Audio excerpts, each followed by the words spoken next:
We call these new brushes the Plus versions. The original versions are still available while supplies last. I will show you the differences in just a moment. 0 Plus and 1 Plus will be available first on October 5th. They're both round tip brushes.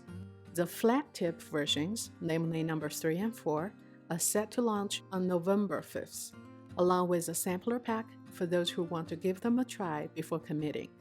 You will get 15 0 Plus brushes in a box, and the 1 Plus brushes, both the single-ended and the double-ended, come in sets of 5.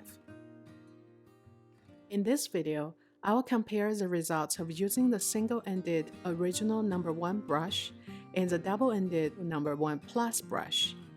I've added a piece of yellow tape to my new versions so I can easily tell them apart from the original version. I know some of you already think the original shader brushes are unique and perfect for what they were designed for. You might be wondering why we need the Plus versions. Well, as you can see on screen, and as the name suggests, the Plus versions allow you to apply a dense layer of ink very quickly. We designed the original shader brushes for adding colors gradually. You will build up the density by applying multiple layers of ink, but it takes time. As for the new Plus versions, they can help you color in really quickly, especially when using stencils. For example, when using our full-leaf stencil, you can build up the layers and create a nice gradation with the original shader brushes. However, with the Plus versions, you can achieve that base color much faster.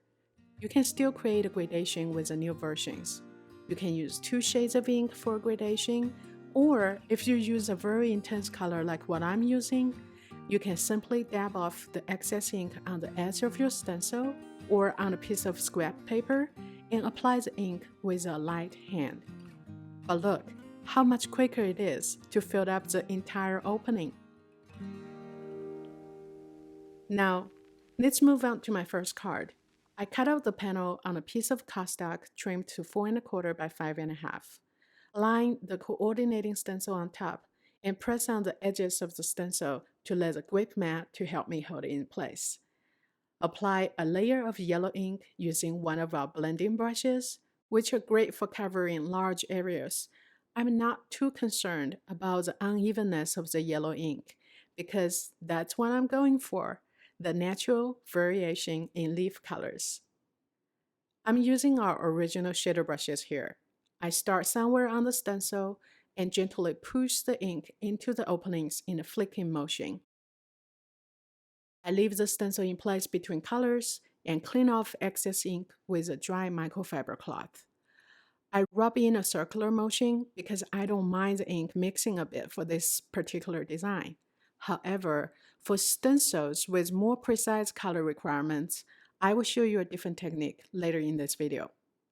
As you can see, after applying the green ink, I go back and add more red ink to balance the colors for a more harmonious look.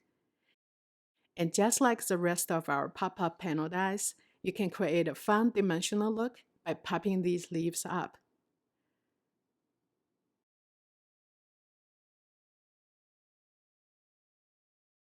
Now, let's get back to the card I started earlier.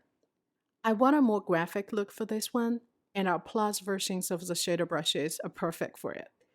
I still leave the stencil in place between colors, but I do not want the excess ink on the stencil to spread into the other openings during cleaning.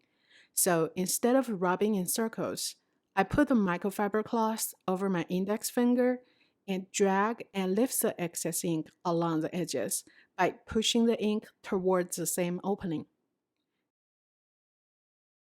The double-ended brushes come in packs of 5, which means you get 10 colors out of one box, 2 for each brush. This is perfect for compact spaces or when you're on the go.